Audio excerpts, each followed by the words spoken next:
Saludos, queridos y queridas estudiantes. Vamos a hacer hoy un pequeño video respecto a lo que tiene que ver con España y su organización jurídica, para entender un poco cómo llega este derecho castellano a nuestras tierras americanas. Para entender eso vamos a hacer una breve evolución de cómo el pueblo español fue adquiriendo su derecho y cómo este finalmente se consolida, cómo llegan a nacer ciertos textos bastante interesantes que perduran hasta la República, en el caso chileno, avanzado incluso el siglo XX. Vamos a iniciar entonces con una pequeña tesis respecto a lo que tiene que ver con el poblamiento de la península ibérica, donde se ubica España propiamente tal. Esta está conformada por diversos pueblos originarios de Europa, que en general se denominan íberos por ser la mayoría provenientes del río Ebro. La península tiene durante sus diversas etapas históricas y prehistóricas una serie de invasiones por los tartacenos, los ligures, los celtas, los caristas, los bardos, los celtíberos, los fenicios, los griegos, hasta llegar a los romanos y luego también los visigodos en la época final. Los suevos y los alanos la invaden en el siglo V y los visigodos desde la Galia también se terminan apoderando de gran parte de lo que es la península, quienes son también responsables de influenciar a todos estos demás pueblos con el derecho romano, ya que ellos habían vivido extramuros del imperio, pero se habían relacionado con los romanos y eso les había validado para adoptar de alguna manera ese derecho romano, en una especie de vulgarización, como lo hemos llamado, o como lo han llamado los grandes autores, en la cual ellos adoptan el derecho romano de manera coloquial y lo empiezan a aplicar a sus distintos quehaceres y sistemas jurídicos sociales y así también expandirlo a los demás pueblos. Durante este sistema de pueblos originarios en la península, no tenemos certezas o antecedentes respecto a cómo fue el sistema jurídico que ellos adoptaron. Hay una inexistencia, o sea, no tenemos acceso a fuentes directas para estudiar aquellos comportamientos jurídicos más relevantes. Sin perjuicio, nosotros podemos decir, y así lo dicen los autores, existe prácticamente la prevalencia de un derecho consuetudinario basado en una sociedad estratificada por clases, donde primaba la casta o el valor guerrero. O sea, las personas mientras más lucharan y obtuvieran más reconocimiento en las guerras, tenían mayor estatus social. Sin perjuicio de existir un núcleo social llamado gens, que tiene que ver con el parentesco, nombre y culto común que viene de una tradición de los celtas cuando los celtas también invaden la península. Pero bueno, una de las grandes invasiones, y lo más importante, es la que tiene que ver con el sistema romano. Hacia el año 218 a.C., Roma invade la península ibérica, fundando lo que es la Hispania. A esta Hispania, que era una provincia bastante interesante, fue bastante leal al gobierno romano, lo que le significó entre el año 73 y 74 a.C. que se le otorgara el jus lati, o sea, el derecho latino. Podían usar el derecho romano que usaban los ciudadanos de Roma, los que vivían en Roma, lo podían usar estos españoles que vivían en la península ibérica. Es un reconocimiento no menor y bastante importante para lo que tiene que ver con los pueblos de la península. Hacia el siglo IV se consolida lo que es la provincia y se empiezan a generar lo que tiene que ver con los municipios, que es el nacimiento, la primigenia del derecho foral. Aquí existe gran influencia de lo que tiene que ver la Iglesia Católica. Ya Roma había, de alguna manera, como ustedes ya saben, había adquirido como religión principal la católica apostólica romana, así que tienen gran influencia dentro de esta provincia tan leal, la provincia de la Hispana, la Iglesia Católica, que modela todas las instituciones romanas y también las instituciones de los pueblos que estaban sometidos a esta gobernancia provincial de los romanos. Dentro de las fuentes de este periodo, del periodo romano, vemos a ver que tampoco existen documentos propiamente tal que nos prueben cuáles son las fuentes, pero sí existen algunas tablillas de bronce y piedra. La mayor certeza que tenemos son las teceras o tablillas de bronce, como esa que están viendo en la imagen, que corresponden a ¿cómo se llama? A tablas que están talladas en latín y que corresponden a ciertas normas jurídicas que se dictaban para la Hispania. Cae Roma, los romanos invadieron, el siglo V cae Roma y quedan dos pueblos que son los mayores controladores de la península ibérica. Están los visigodos, que ya estaban romanizados, que ya tenían mucho contacto con los romanos, y los suevos, que están en Galicia. Ellos aplican desde la caída de Roma sus costumbres y estatutos personales, pero que han sido morigerados especialmente por la influencia romana de los visigodos, por el comportamiento de la Iglesia Católica. Y la Iglesia Católica, que iba a morigerar una serie de instituciones que ya existían. Por ejemplo, le va a poner fin al divorcio, que ya existía dentro de los pueblos visigodos especialmente. Va a declarar libre solamente al hombre que es bautizado, y al hereje le va a quitar aquella facultad de ser libre y soberano. Va a crear el sistema de sucesión ad intestato, lo que significa que los herederos de aquella persona que no deja testamento van a poder suceder en una serie de órdenes que van a estar previamente establecidos. Y también se pone fin a un privilegio que existía dentro de los visigodos, cuál era que a los hijos se podían grabar o enajenar. Imagínense lo que es esto, es bastante interesante. Los hijos podían ser arrendados o simplemente vendidos. O sea, si el hijo me cae mal o se porta muy mal, lo arriendo. O me sirve para trabajar, lo arriendo y saco un precio sobre él. Esto gracias a la morigeración de la Iglesia Católica durante lo que es toda la Edad Media se suspende y se suprime. Bastante interesante para tener en cuenta respecto a estos pueblos europeos. ¿Qué fuentes tenemos en este periodo? Bueno, tenemos varias fuentes. Está el Código de Eurico del año 476, que concilia la concepción romana y la visigoda, el Breviario Daniano del 506, que recopila en base a fuentes romanas, y el Liber Judiciarum, que yo creo que es el más importante, que es la imagen que ustedes tienen ahí, del año 642, 653 más o menos, que unifica jurídicamente a través de una romanización total. Es un libro netamente romano, que toman los visigodos y que expresa el pensamiento más romanizado de los mismos. Ahora, anterior a esa etapa, anterior a esta etapa que estamos viendo del sistema musulmán, los visigodos habían realizado un texto que no alcanzó a ser publicado, ya que ellos caen en el año 711 por la invasión del imperio musulmán, del imperio turco. Los árabes invaden la península ibérica y caen los visigodos en el 711. Unos pocos años antes habían creado un cuerpo legal que va a quedar en suspenso y que vamos a ver a continuación de estas diapositivas. Cuando caen los visigodos se pone fin al sistema romano. ¿Por qué? Porque el sistema musulmán tiene su sistema jurídico basado en dos textos que son textos sagrados. El Corán, la revelación de Mahoma, y la Suna, perdón, que es la voz del profeta Mahoma. Son dos textos clásicos dentro de la historiografía religiosa, pero que tienen normas jurídicas.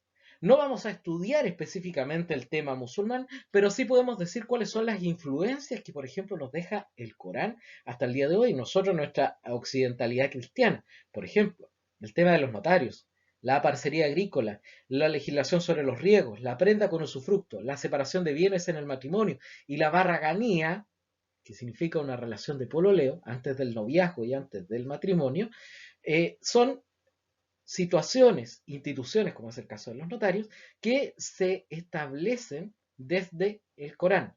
La separación total de bienes del matrimonio, que es uno de los regímenes, uno de los tres regímenes que actualmente existen en Chile: sociedad conyugal, participación en lo ganancial y separación total de bienes. Este último proviene desde esta influencia musulmana del Corán y que llega a la península ibérica y que luego se traslada hacia América. También nos influyó en el lenguaje, en palabras que hasta el día de hoy nosotros usamos. Es el caso de alcalde, que viene de alcalde o juez. La alcabala y el almojarifazgo, que son dos impuestos que se cobraban en la época colonial.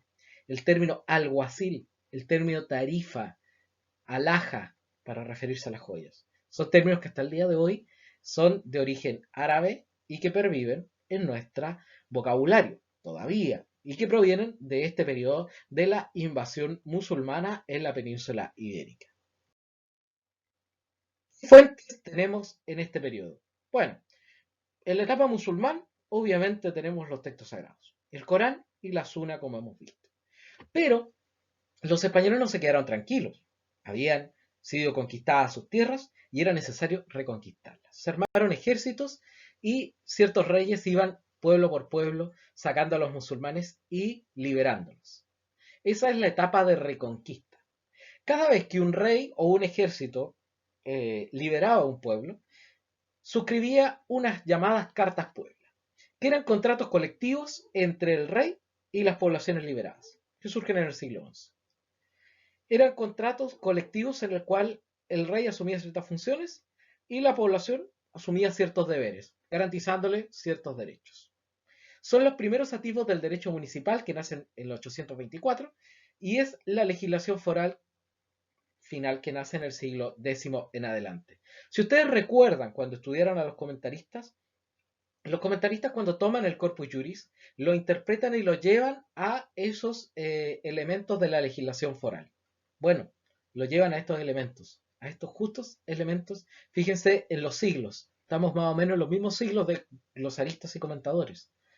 Ahí los comentaristas vierten el corpus juris de esa manera general y lo traspasan a estos derechos locales o forales. Ahí hay un ejemplo.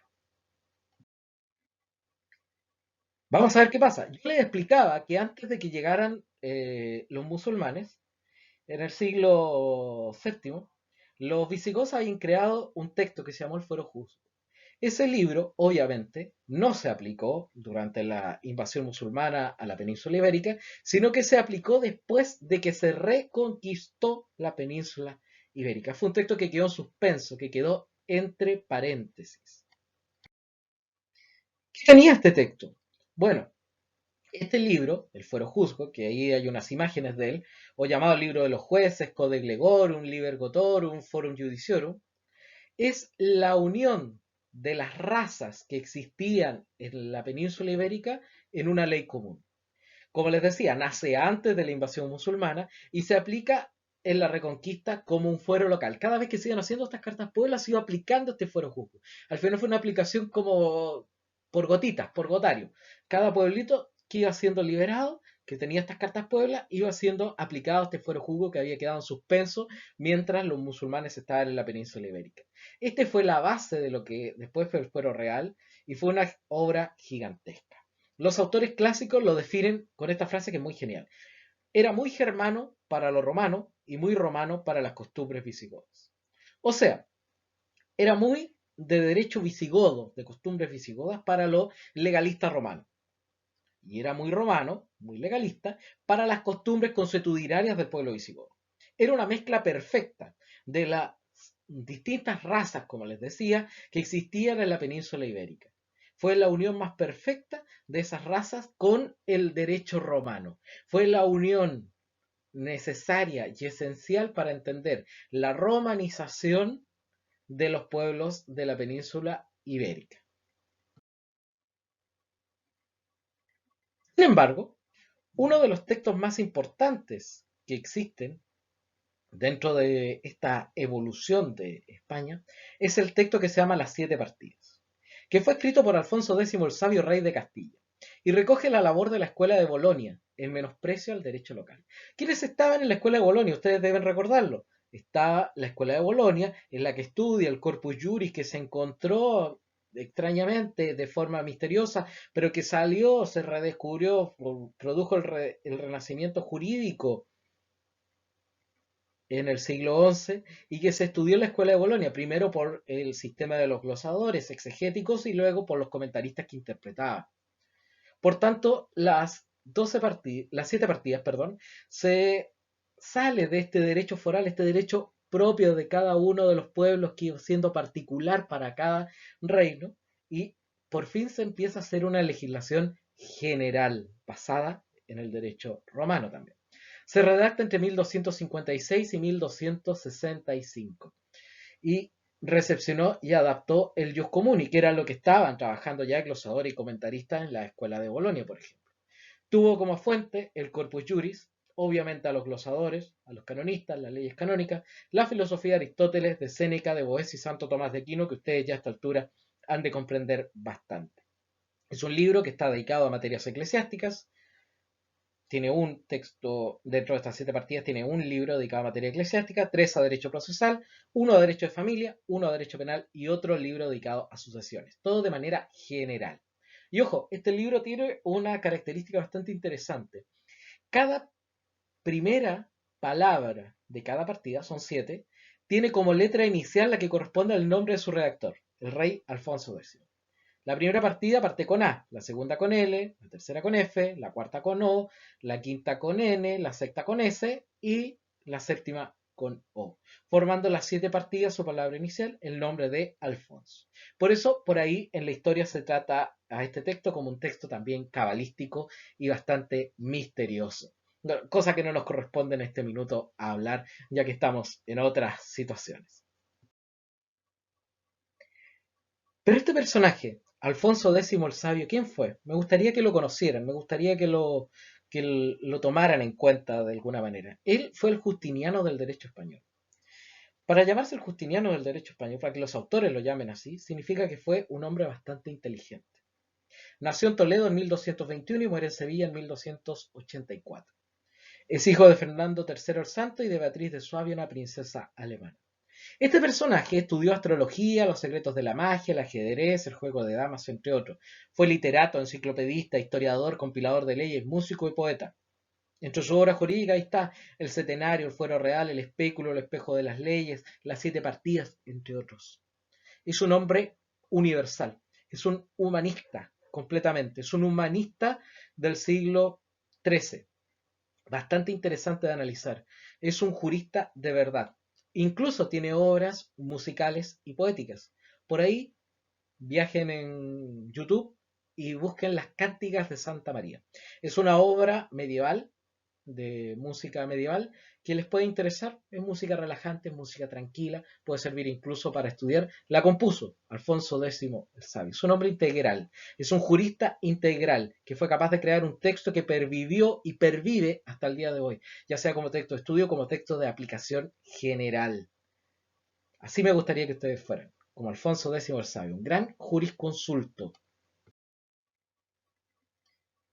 Bueno, y viendo cómo se relacionó todo esto, vemos que Castilla es la que hace este derecho el más importante, las 7 partidas. Y es el reino que militar, económica y políticamente se va haciendo de la península ibérica. Ahí venimos en el mapa, en el centro a Castilla. Pronto con la unión, el matrimonio de Isabel la Católica, reina de Castilla, con Fernando de Aragón, se van a unir el reino de Aragón y el reino de Castilla. Quedará solamente Navarra, Portugal y el reino nazarí de Granada, que era el reino musulmán que quedaba, que fue adquirido por la corona de Castilla luego de su expulsión en 1492. Por tanto, Castilla es la que tiene el régimen más sustentable, más fuerte y es el que impone su derecho y con el derecho que se va desde el puerto de Palos, Cristóbal Colón y llega a América. Dentro de las fuentes del derecho castellano existe una serie de órdenes, una prelación. La prelación es el orden de fuentes. ¿Cómo yo debo resolver un caso? ¿A qué norma tengo que yo dirigirme primero?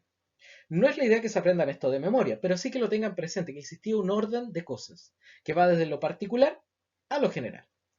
Si yo quiero resolver un conflicto, primero tengo que irme a la ley más cercana al conflicto, si es que existe. Si no existe, me voy a la novísima recopilación de 1805. Si no hay nada, a la nueva recopilación de 1567. Y así voy subiendo a las leyes de Toro de 1505, a las ordenanzas reales de Castillo, a la ordenanza de Montalvo de 1484, al ordenamiento de Alcalá de 1348, a las leyes de estilo, el fuero real, los fueros municipales, el fuero juzgo. Me voy a derecho cada vez más local. Y si no, me voy a lo más general, que son las 7 partidas. Esto es un orden de prelación. Así debía resolverse un caso cuando no se encontraba así debía resolverse un caso cuando uno se encontraba con un problema jurídico. Así resolvían los abogados, así resolvían los jueces. Esto es para que lo tengan en cuenta. Y bueno, como les decía, Castilla adquiere su hegemonía y es Castilla la que es convencida por Cristóbal Colón para llegar finalmente al descubrimiento de América. Descubrimiento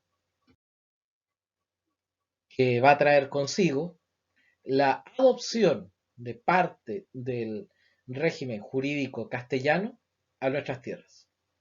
La adopción de un derecho que se llamará derecho indiano para los cultores más tradicionales y que corresponde a ustedes definir si es que es pertinente o no llamarlo derecho indiano. Llegó Colón y los reyes de Castilla por intermedio de ellos, sin perjuicio del tema de los justos títulos, que es un tema, una problemática bastante grande. Llegó Colón con un derecho nuevo a un territorio yermo, vacío, donde no había una organización jurídica y por eso había que implantarle este derecho. Queda para discusión y queda para ustedes. Ojalá este video haya servido y sea una especie de introducción para los temas que van a ver a continuación.